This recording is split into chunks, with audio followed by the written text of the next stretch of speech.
ကိစ္စပြီးထူမန်နေပေပန်းနဲ့ငွေရှာလို့ရတဲ့ free play to earn application တရခုကိုပြောပြပေးပါမယ်ဒီ application လေးပဲဖြစ်ပါတယ်နော်ဒီ application လေးကိုကလည်း Play Store မှာကိုယ်တိုင်တွားdownload လို့ရတာဖြစ်ပါတယ်ခင်ဗျာဒါဆိုရင်တော့ကျွန်တော်တို့ဒီ application လေးမှာဘယ်လိုမျိုးငွေရှာလို့ရလဲငွေထုတ်လို့ရလဲဆိုတာကိုတူတူ click ကြည့်မှဖြစ်ပါတယ်ခင်ဗျာကျွန်တော်တို့ဒီ application လေးမှာငွေထုတ်လို့ရတဲ့အရာကတော့ဒီဘောက Gcoin လေးနဲ့နောက်ပြီးဗာစင်းအောင်လေးဆိုပြီးနှစ်မျိုးရှိတာဖြစ်ပါတယ်ခင်ဗျာကျွန်တော်တို့ဒီ application လေးမှာ Gcoin လေးနဲ့ငွေထုတ်မယ်ဆိုရင်တော့ဒီနေရာမှာအနည်းဆုံး2ပန်းကနေစပြီးငွေထုတ်လို့ရတာဖြစ်ပါတယ်ခင်ဗျာဒီမှာ2ပန်း5ပန်းပတ်3ဆန်ပတ်150တွေအများဆိုကျွန်တော်တို့ဒီနေရာမှာရလာတဲ့ Gcoin လေးတွေနဲ့ငွေလောင်းထုတ်လို့ရတာဖြစ်ပါတယ်ခင်ဗျာနောက်ပြီးကျွန်တော်တို့ဒီ application လေးမှာဒီဘောကဗာစင်းအောင်လေးနဲ့ငွေထုတ်မယ်ဆိုရင်တော့ဒီနေရာမှာကျွန်တော်တို့အနည်းဆုံးပတ်100ကနေစပြီးလာထုတ်လို့ရတာဖြစ်ပါတယ်ခင်ဗျာဒီမှာကျွန်တော်တို့ပတ်100ပတ်200ပတ်900ပတ်1000တွေအများဆိုကျွန်တော်တို့ဒီနေရာမှာထူမန်နေပေပန်းနဲ့ငွေလာထုတ်လို့ရတာဖြစ်ပါတယ်ခင်ဗျာโอเคဒါဆိုရင်တော့ကျွန်တော်တို့ဒီ application လေးမှာငွေထုတ်လို့ရတဲ့ဒီဘောကဗာစရောက်လေးတွေနဲ့ဒီ Gcoin လေးတွေကိုဘယ်နေရာမှာဘယ်လိုမျိုးရှာလို့ရလဲဆိုတာကိုတူတူ click ကြည့်မှဖြစ်ပါတယ်ခင်ဗျာ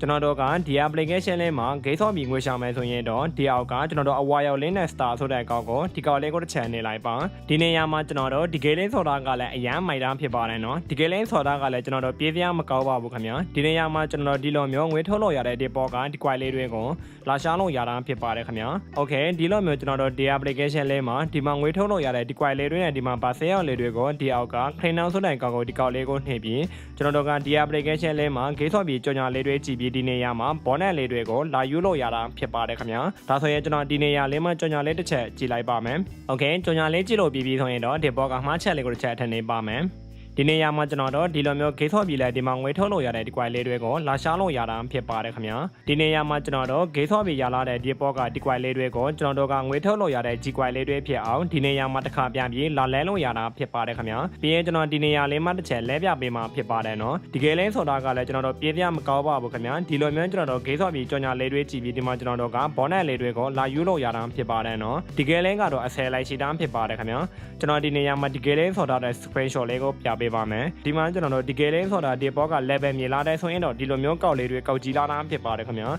ဒီလိုမျိုးကောက်ကြည့်လာတဲ့ဆိုရင်တော့ကျွန်တော်ဒီဘောက Gcoin လေးတွေကိုပို့ပြီးရတာဖြစ်ပါတယ်နော်โอเคဒါဆိုရင်တော့ဒီ application လေးမှာဒီလိုမျိုးကျွန်တော်တို့ gate ဆော့ပြီးလာရှာလို့ရတာဖြစ်ပါတယ်နော်ဒီနေရာမှာကျွန်တော်တို့ gate ဆော့ပြီးရလာတဲ့ဒီဘောကကျွန်တော်တို့9 Gcoin လေးတွေကိုဘယ်လိုမျိုး Gcoin လေးတွေဖြစ်အောင်ပြောရလဲဆိုတာကိုတစ်ချက်ပြပေးမှဖြစ်ပါတယ်နော်ဒီနေရာမှာကျတော့ကျွန်တော်တို့ကဒီအောက်က9မြန်းခြေလေးတစ်ခုနဲ့ကျွန်တော်တို့ကလာပြီးလဲရတာဖြစ်ပါတယ်နော်နောက်ပြီးတော့ဒီဘောက fashion tab ဆိုတဲ့ဒီနေရာလေးမှာကျတော့ဘာလဲမသိပါဘူးခင်ဗျာတစ်ချက် click ကြည့်ပါမယ်ဒီနေရာလေးမှာကျတော့ကျွန်တော်တို့ gate ဆော့ပြီးရလာတဲ့ဒီကောက်လေးတွေဖြစ်ပါတယ်နော်โอเคကျွန်တော်ကတော့ဒီ gate လေးဆိုတာကတော့ဒီကောက်လေးတွေပွဲသွားပြီးဖြစ်ပါတယ်ခင်ဗျာဒီမှာဒီ gate လေးကတော့ဒီလိုမျိုးဆဲကျွန်တော်တို့ကောက်ကြီးတွေအများကြီးရှိတာဖြစ်ပါတယ်နော်โอเคဒီ gate လေးဆိုတာကတော့ကျွန်တော်တို့ပြင်းပြတော့မကောက်ပါဘူးခင်ဗျာဒီနေရာမှာကျွန်တော်တို့73ကောက်တွေဒီနေရာမှာလာဆော့လို့ရတာဖြစ်ပါတယ်ဒါဆိုရင်တော့ဒီနေရာမှာကျွန်တော်တို့ gate ဆော့ပြီးရလာတဲ့ဒီ Gcoin လေးတွေကိုလဲလို့ရတဲ့ငါးများကျဲလေးတွေကိုဘယ်နေရာမှာရှာလို့ရလဲဆိုတော့ဒီဘင်းကတာပစိုးတဲ့ဒီနေရာလေးမှာကျွန်တော်တို့ data တွေလို့ပြီးကျွန်တော်တို့ငါးများခြေလေးတွေကိုလာရှာလို့ရတာဖြစ်ပါတယ်ခင်ဗျာโอเคဒါဆိုရင်ဒီနေရာလေးမှာလည်းကျွန်တော် data လေးတွေဒီမှာအကုန်လုံးလှုပ်ထားလို့ပြီးဖြစ်ပါတယ်ခင်ဗျာဒီနေရာလေးမှာကျွန်တော်တို့ကကြော်ညာလေးတွေကြည့်ပြီး gate လေးတွေဆော့ပြီးဒီမှာကျွန်တော်တို့ gate လေးတွေမိနစ်3ဆန်းဆော့ပြီးကျွန်တော်တို့ကဒီမှာဒီလိုမျိုးတာလေးတွေကိုလာလို့ရတာဖြစ်ပါတယ်ခင်ဗျာ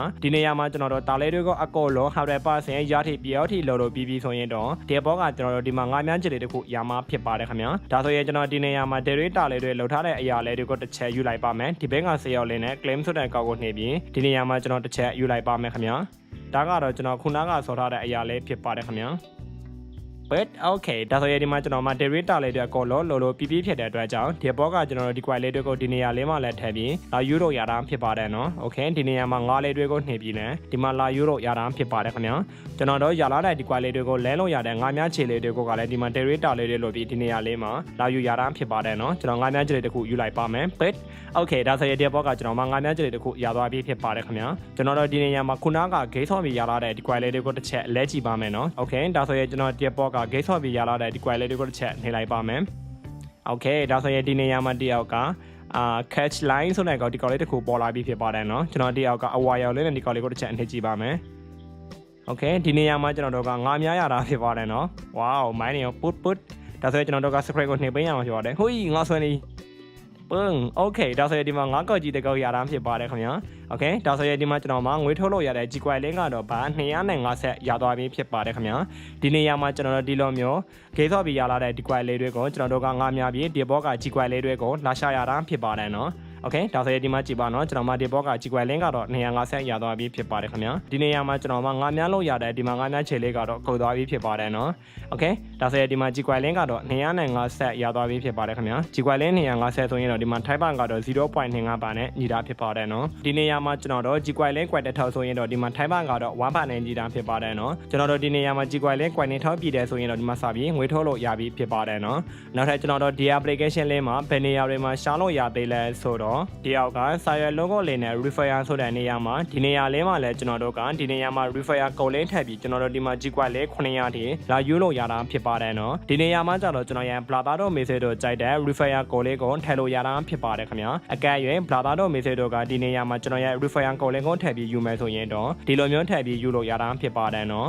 ဒီနေရာမှာငါ333တဲ့335လို့ထည့်ပြီးဒီအောက်ကအစေးရောက်လေးနဲ့စာမဲ့ကိုနှိပ်လိုက်တဲ့ဆိုရင်တော့ဒီနေရာမှာ Blabber တို့ message တို့ဒီမှာငွေထုတ်လို့ရတဲ့ G-Coin link 900ကို free ရမှာဖြစ်ပါတယ်ခင်ဗျာနောက်ထပ်ကျွန်တော်တို့ဒီ application လေးမှာငွေထုတ်လို့ရတဲ့ tip က G-Coin လေးတွေနဲ့ပါအစေးရောက်လေးတွေကိုဘယ်နေရာမှာရှာလို့ရသေးလဲဆိုတော့ဒီဘက်ကလူ logo လေးနဲ့ impact ဆိုတဲ့နေရာမှာဒီနေရာလေးမှာလည်းကျွန်တော်တို့ကဒီ application လေးမှာတကယ်ချင်းဖိတ်ခေါ်ပြီးဒီမှာငွေထုတ်လို့ရတဲ့ပါစေးရောက်လေးတွေကိုကျွန်တော်တို့ကထည့်ပြီးလာရှာလို့ရတာပဲဖြစ်ပါတယ်ခင်ဗျာโอเคဒီ application လေးမှာလည်းဒီဘောကကျွန်တော်ငွေလာထုတ်နေတဲ့သူတွေကိုဒီမှာစပြီးတွေ့နေရပြီဖြစ်ပါတယ်เนาะပါတီယာတွေကိုထုတ်နေတဲ့သူတွေတွေ့ရတာဖြစ်ပါတယ်ခင်ဗျာနောက်ပြီးကျွန်တော်တို့ဒီအောက်ကဘော logo လေးနဲ့ mini game ဆိုတဲ့နေရာမှာလည်းဒီနေရာလေးမှာလည်းကျွန်တော်တို့က lucky wheel လေးလှည့်တဲ့နေရာမှာဒီနေရာလေးမှာကျွန်တော်တို့ကစက္ကန့်60နေပေးတဲ့ဆိုရင်တော့ကျွန်တော်တို့ခုနက G-Coin လေးတွေကိုလာရှာလို့ရတာဖြစ်ပါတယ်เนาะဒီနေရာမှာကျတော့ရတဲ့ coin လေးကတော့ G-Coin နဲ့ရလာနောက်ပြီးတော့ငါး coin နဲ့ရလာတော့မသိပါဘူးเนาะဒီနေရာမှာကျွန်တော်တို့စက္ကန့်60နေပေးတဲ့ဆိုရင်တော့ဒီမှာငါး coin လေးကတော့ coin 300ရမှာဖြစ်ပါတယ်နော်ခင်ဗျာဒီနေရာလေးမှာလည်းကျွန်တော်တို့ကဒီလိုမျိုးစက္ကန့်60နေပေးပြီးကျွန်တော်တို့ငါး coin လေးတွေကိုလာရှာလို့ရတာဖြစ်ပါတယ်ခင်ဗျာโอเค